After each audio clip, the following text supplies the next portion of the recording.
गौरी शिववायुवराय अञ्जनिकेसरिसुताय च गौरी शिववायुवराय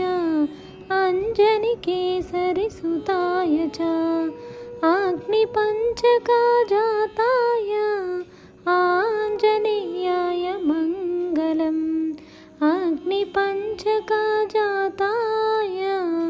आञ्जनेयाय मङ्गलम् वैशाखे मासि कृष्णाय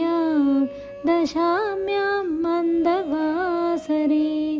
वैशाखे मासि कृष्णाय दशाम्यां मन्दवासरे पूर्वाभाद्रप्रभूताय आञ्जनेयाय मङ्गलम् पूर्वाभाद्रप्रभूताय आञ्जनेयाय मङ्गलम् सुवर्चनाकनत्राय चतुर्भुजाधराय च सुवर्चनाकनत्राय चतुर्भुजाधराय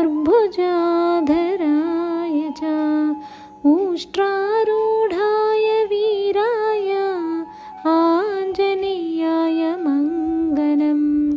उष्ट्रारूढाय वीराय आञ्जनेयाय मङ्गलम् दिव्यमङ्गलादेहाय पीताम्बरधराय च दिव्यमङ्गलादेहाय पीताम्बरधराय च तप्तकाञ्चनपूर्णाय आञ्जनेयाय मङ्गलम् तप्तकाञ्चनपूर्णाय आञ्जनेयाय मङ्गलम् करुणारसवर्णाय फलापूपप्रियाय च करुणारसवर्णाय फलापूपप्रियाय च माणिक्यहारकण्ठाय आञ्जनेयाय मङ्गलम् माणिक्यहारकण्ठाय आञ्जनेयाय मङ्गलम्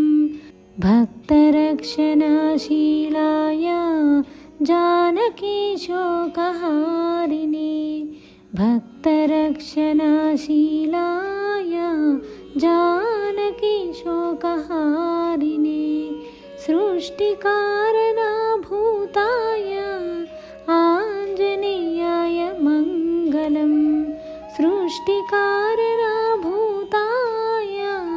आञ्जनेयाय मङ्गलम् रम्भावनविहाराय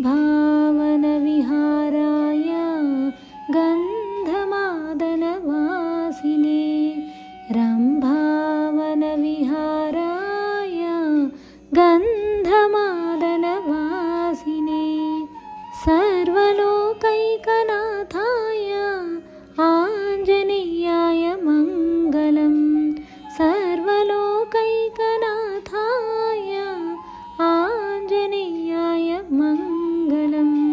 पञ्चाननाय भीमाय कालनेमिहराय च पञ्चाननाय भीमाय कालनेमिहराय च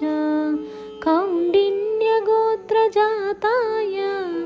आञ्जनेयाय मङ्गलम् कौण्डिन्यगोत्रजाताय आञ्जनेयाय मङ्गलम् गौरी शिववायुवराय अञ्जनिकेसरिसुताय च अग्निपञ्चकजाताय आञ्जनेयाय मङ्गलम्।